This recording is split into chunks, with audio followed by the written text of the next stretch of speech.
Abramos as nossas Bíblias em Mateus, capítulo 4, versículos de 1 a 11. Mateus, capítulo 4, versículos de 1 a 11.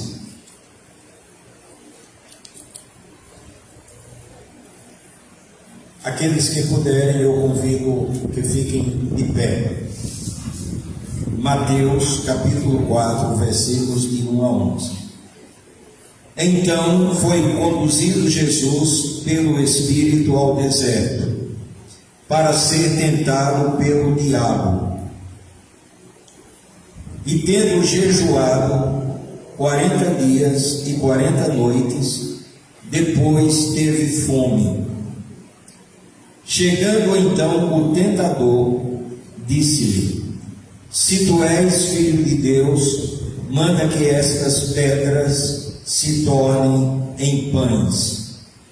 Mas Jesus lhe respondeu: Está escrito: nem só de pão viverá o homem, mas de toda palavra que sai da boca de Deus. Então o diabo o levou à cidade santa, colocou-o sobre o pináculo do templo e disse-lhe: Se tu és filho de Deus, lança-te daqui abaixo, porque está escrito: aos seus anjos dará ordens a teu respeito, e eles te susterão nas mãos, para que nunca tropeces em alguma pedra. Replicou-lhe Jesus: Também está escrito: não tentarás o Senhor teu Deus. Novamente o diabo o levou a um monte muito alto e mostrou-lhe todos os reinos do mundo e a glória deles, e disse-lhe: Tudo isto te darei, se prostrado me adorares. Então ordenou-lhe Jesus: Vai-te, Satanás, porque está escrito: ao Senhor teu Deus adorarás, e só a Ele servirás. Então o diabo o deixou, e eis que vieram os anjos e o serviram. Que o Senhor nosso Deus aplique esta porção de sua palavra lida em nossos corações. Podeis assentar. O tema da reflexão desta noite é apenas uma palavra, a palavra resistência. E o que significa resistência? Resistência significa oposição. Resistência significa ser contra Satanás. Uma definição de Satanás: Satanás é o chefe espiritual da maldade, de tudo que está em rota de colisão com Deus. Tudo o que não presta procede dele. Portanto, nós devemos ser resistentes. E aqui, o primeiro exemplo que nós queremos tomar é exatamente o exemplo de Jesus. Ele foi tentado pelo diabo por 3 vezes aqui nesse texto que nós acabamos de ler. Primeiro, ele foi tentado pela fome.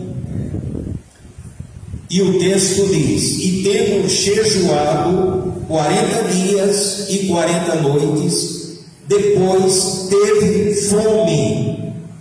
Chegando então o tentador, disse: Se tu és filho de Deus, manda que estas pedras se tornem em pães. O diabo estava provando Jesus, estava tentando Jesus. Jesus poderia transformar as pedras em pães? Sim. Ele multiplicou os pães, 5 pães e 2 peixinhos, ele alimentou 5.000 pessoas através da multiplicação dos pães, ele poderia.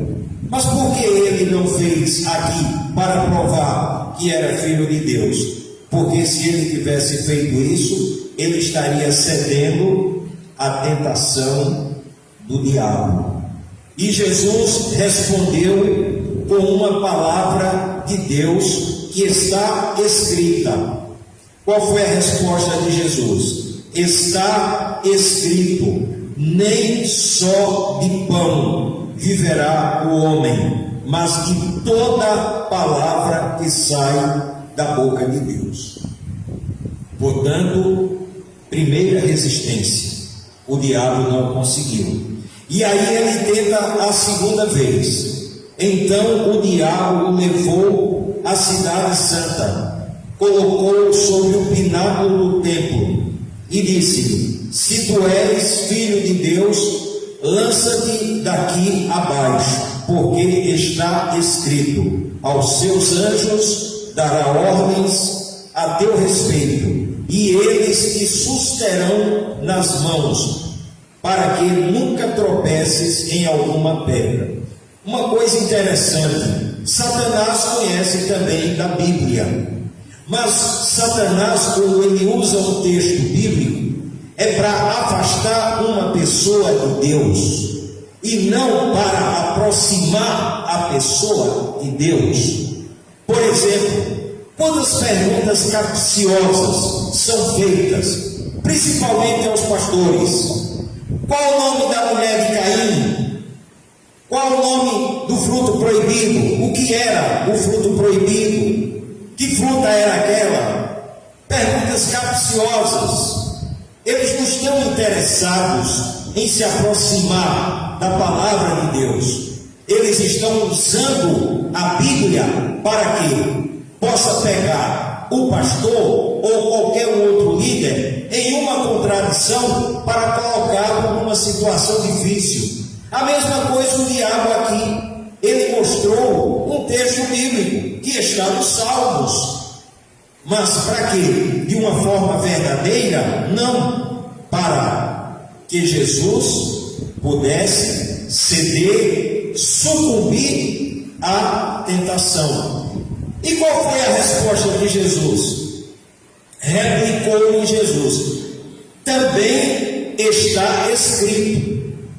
Então, quando o diabo usa uma palavra de Deus para distanciar a pessoa de Deus, aí nós temos que usar a Bíblia contra o diabo e mostrar verdadeiramente como aquela pessoa deve se aproximar de Deus. Foi o que fez Jesus. Foi o que Jesus disse aqui. Replicou-lhe Jesus: também está escrito. E o que é que está escrito? Não tentarás o Senhor teu Deus. Não tentarás o Senhor teu Deus. Segunda resistência. Terceiro, novamente o diabo o levou a um monte muito alto e mostrou-lhe todos os reinos do mundo e a glória deles, e disse-lhe: tudo isto te darei, se prostrado me adorares. E quando nós verificamos os reinos do mundo, quando nós pensamos na glória do mundo, nós vemos que algo está contaminado, alguma coisa está errada, seja na Organização das Nações Unidas, seja na Organização Mundial da Saúde, seja em qualquer organismo mundial, alguma coisa está errada, seja nos governos das nações, alguma coisa está errada. Por que está errada? O diabo diz aqui, novamente, o diabo o levou a um monte muito alto e mostrou-lhe todos os reinos do mundo e a glória deles. E o que foi que ele disse a Jesus? E disse-lhe: tudo isto te darei, se prostrado me adorares. Então o diabo, ele quer ser adorado, ele quer ser reverenciado. E qual foi a resposta de Jesus? Vai-te, Satanás, porque está escrito, novamente Jesus usa a palavra de Deus, está escrito: ao Senhor teu Deus adorarás, e só a Ele servirás. Olha aí a palavra, o verbo servir, e aí servirás, não apenas para os diáconos e diaconisas, mas para todos. Ao Senhor teu Deus adorarás, e só a Ele servirás. Então é uma honra nós sermos cristãos, nós servirmos a Deus. Nós não estamos fazendo favor a Deus. Deus não precisa de nós. Nós é que precisamos de Deus. E às vezes tem pessoas que se acham muito importantes. Ah, se eu não fizer isso, não vai acontecer algo. Se eu não fizer aquilo, como se fosse aquela pessoa mais importante e que sem ela o Evangelho não teria progresso.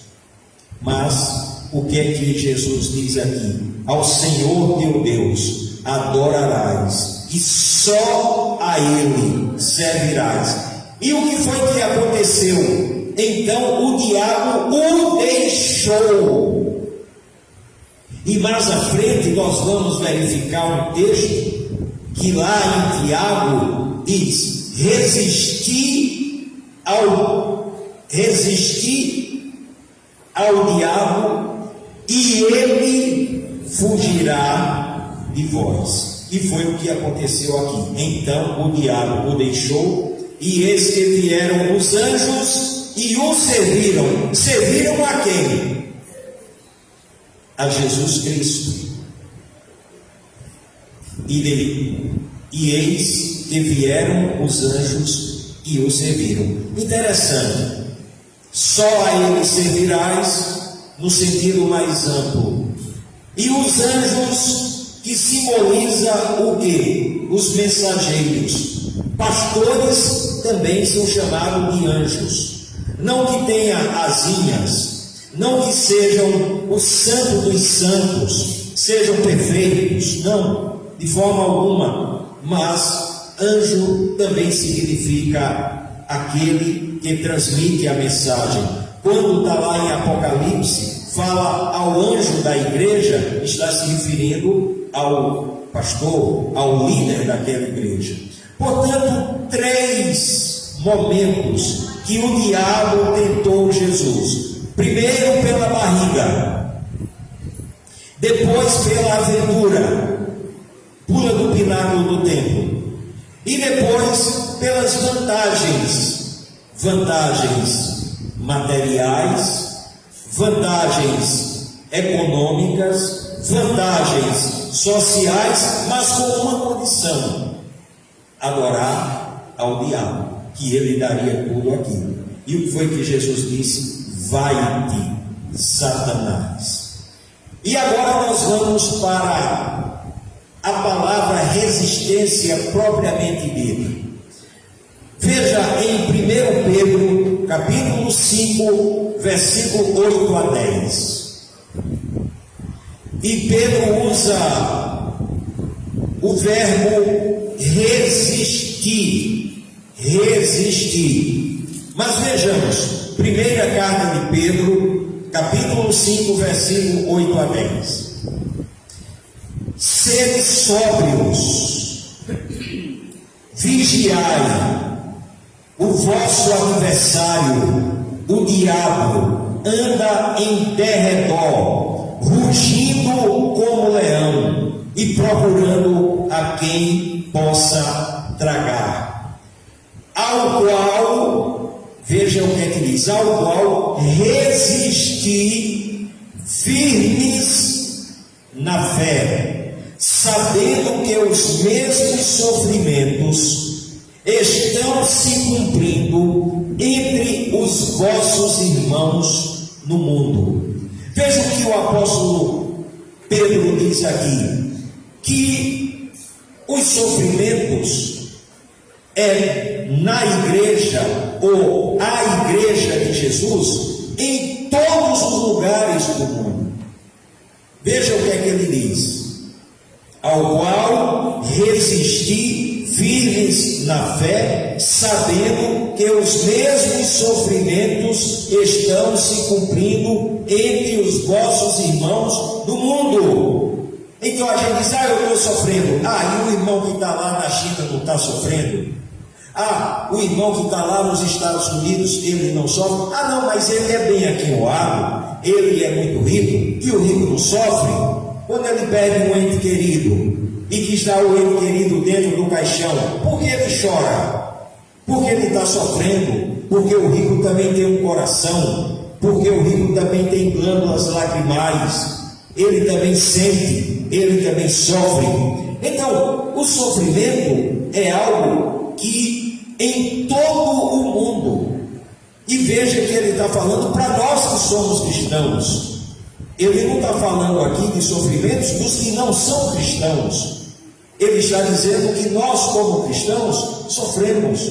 Então, quando a gente aceita Jesus Cristo, a gente não deve ficar naquela ilusão que a nossa vida vai ser um mar de rosas. Não. Recentemente, quando nós fomos com o corpo diaconal em uma das casas celebrar a ceia no lar, e um irmão, ele mostrou um texto que ele recebeu de uma irmã daqui da igreja de saudosa memória, e o título era A Cruz de Cada Um. E tem muitas pessoas que abrem a boca e dizem: a minha cruz é mais pesada. Aí ele chegou num determinado local que tinha muitas cruzes. Aí disse: olha, tudo bem, a sua cruz é pesada, procura uma daquelas ali. Aí ele ia, pegava uma, era pequena, ele achou ruim. Depois pegou outra cruz, era mais alta do que ele, achou ruim. No final das contas ele disse: eu vou ficar com a minha cruz mesmo. Entendeu? Eu vou continuar com a minha cruz. Por quê? Porque não existe um cristão que não tenha a sua cruz. E Jesus disse isso: se alguém quiser vir após mim, negue-se a si mesmo, tome cada dia a sua cruz e siga-me. O apóstolo Paulo, ele tinha um espinho na carne, que era o mensageiro de Satanás, e ele reclamou, ele pediu 3 vezes a Deus: afasta de mim. Foi que Deus respondeu para o apóstolo Paulo: a minha graça te basta. Tu vai ser uma bênção com espinho na carne. Tu vai ser uma bênção com esse espinho na carne. Os problemas que tu tiveres, tu vai ser uma bênção. Resistência. E no versículo 10, 1 Pedro 5, versículo 10, aí então veja o que é que diz o apóstolo Pedro: e o Deus de toda a graça, que em Cristo vos chamou a sua eterna glória, depois de haver sofrido por um pouco, Ele mesmo vos há de, 3 verbos aqui, aperfeiçoar, confirmar e fortalecer. Deus nos aperfeiçoa, confirma e fortalece, mesmo em meio a todos os problemas. E agora Tiago, capítulo 4, versículo 7. Sujeitai-vos, pois, a Deus, mas resisti ao diabo, e ele fugirá de vós. Depois da 3ª vez que Jesus, ele disse: vai-te, Satanás, Satanás foi embora. E o que é que o apóstolo Tiago, na realidade Tiago, ele diz: sujeitai-vos, pois, a Deus, mas resisti ao diabo e ele fugirá de vós. Em 1 Coríntios, capítulo 10, versículo 21, o apóstolo Paulo, ele mostra que as mesas do Senhor e a mesa dos demônios são irreconciliáveis. Vejam o que é que diz 1 Coríntios, capítulo 10, versículo 21. Não podeis beber no cálice do Senhor e no cálice de demônios. Não podeis participar da mesa do Senhor e da mesa de demônios. Então, o cálice do Senhor é diferente do cálice dos demônios. A mesa do Senhor é diferente da mesa dos demônios. Nós não podemos de maneira nenhuma estar na mesa do Senhor e na mesa dos demônios, porque os valores ensinados pelo Senhor e os valores ensinados pelos demônios, eles se excluem mutuamente. Eles se excluem. É água e óleo, não se misturam. Então, o servo de Deus, ele não pode beber no cálice do Senhor e no cálice dos demônios. Não pode, é diferente. Ele não pode participar da mesa do Senhor e da mesa dos demônios. E quem são os demônios? Os anjos do diabo. Então nós, como cristãos, como servos de Jesus, devemos saber qual mesa nós estamos sentando, qual cálice nós estamos bebendo. Em 1 Coríntios, capítulo 10, versículo 31, veja o que é que diz: portanto, quer comais, quer bebais, ou façais qualquer outra coisa, fazei tudo para a glória de Deus. Veja bem, no início nós falamos que o diabo ou Satanás, ele é o chefe espiritual da maldade. E quando nós resistimos a Satanás, nós estamos resistindo basicamente ao pecado. Porque o que o diabo quer é que nós pequemos. E o pecado afasta o homem de Deus.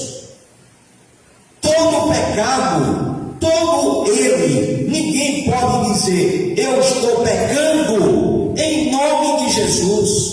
Foi Jesus que me mandou pecar. Não.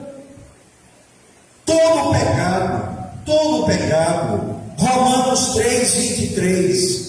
Porque todos pecaram e destituídos estão da glória de Deus. Então nós, como cristãos, o que é que o apóstolo Paulo diz? Portanto, quer comais. Ora, através da comida a gente pode pecar. A glutonaria, a bebida, nós podemos pecar. Bebida alcoólica.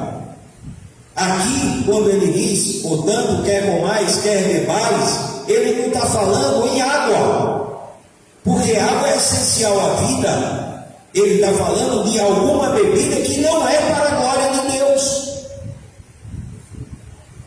Portanto, quer comais, quer bebais, ou façais qualquer outra coisa, fazei tudo para a glória de Deus. E é fácil um servo de Deus, um cristão, ele perguntar: olha, isso que eu vou praticar é para a glória de Deus? Veja na Bíblia.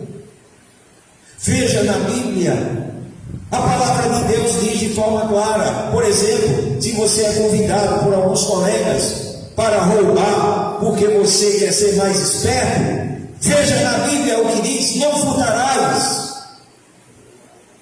Mas por causa de amigos, de amigas, seja lá o que for, aí o adultério, o que é que a palavra de Deus diz? Não adulterarás. Então a palavra de Deus diz o que nós devemos fazer e o que nós não devemos fazer. Então tudo aquilo que não for para a glória de Deus é pecado. E cada pessoa sabe quando está pecando. Ninguém é inocente, não. Ninguém. Quando está errando, está sabendo que está fazendo algo errado. Porque tem, olha, consciência. Tem um tribunal aqui dentro. E quando coloca a cabeça no travesseiro, a consciência está pesada. Está pesada. Por quê? Porque pecou. Mas pode chegar diante de Deus e pedir perdão. Pode chegar. O sangue de Jesus nos purifica de todo pecado. E por último, não existe meio termo entre Jesus e o diabo. Não existe. Ficar em cima do muro não existe. Mateus 12:30. Mateus 12:30. Veja o que é que diz aí. Mateus capítulo 12, versículo 30. É Jesus que está dizendo: quem não é comigo é contra mim, e quem comigo não ajunta, espalha. Então Jesus, ele quer exclusividade. Não pode você estar fazendo algo para o diabo e ao mesmo tempo fazendo algo para Jesus. Tem que escolher. Não existe ficar em cima do muro. Não existe meio termo. E é Jesus que diz: quem não é comigo é contra mim, e quem comigo não ajunta, espalha. Portanto, palavra de ordem: resistência. Corpo diagonal, grupo de resistência. Membros da primeira igreja batista do Jordão, grupo de resistência. Cristãos de todas as igrejas, em quaisquer lugar do mundo, resistência. Vai sofrer, vai levar bordoada, mas resistir. E para concluir, foi que Jesus disse: mas quem perseverar até o fim, este será salvo. Quem perseverar. Vou dar dois exemplos, de um que começou bem e terminou mal, e outro que começou mal e terminou bem. O que começou bem e terminou mal foi Judas Iscariotes. Começou bem. Jesus o chamou para ser apóstolo. E ele foi apóstolo de Jesus durante 3 anos. Terminou mal. Terminou se suicidando. Começou bem, mas terminou mal. Um dos ladrões na cruz, ao lado de Jesus, começou mal. Roubou. No último momento, na cruz: lembra-te de mim quando entrares no teu reino. E Jesus disse: hoje estarás comigo no paraíso. Aquele começou muito mal. Ele roubou o que pôde, mas no último momento de sua vida ele terminou bem. Judas começou bem, sendo chamado para ser apóstolo, mas terminou mal. Diáconos e diaconisas. Começar bem, o durante bem e terminar bem. Isso é válido para todos os cristãos. Começar bem, ir bem durante a vida cristã e terminar bem. E esse bem que eu estou falando não é a ausência de problemas, não, de dificuldades. Esse bem é estar convicto de que é um servo de Deus, de que é uma serva de Deus e que mesmo em meio a todas as turbulências, mesmo em meio a todos os problemas, está firme com o nosso Senhor e Salvador Jesus Cristo. Se os irmãos e as irmãs esquecerem todos os textos, mas não esqueçam essa palavra: resistência. Resistir ao diabo e ele fugirá de vós. Que Deus, pois, nos abençoe. Ministério Diaconal continue ricamente abençoado por Deus, não apenas hoje, mas em toda a trajetória de suas vidas. Que Deus nos abençoe. Amém.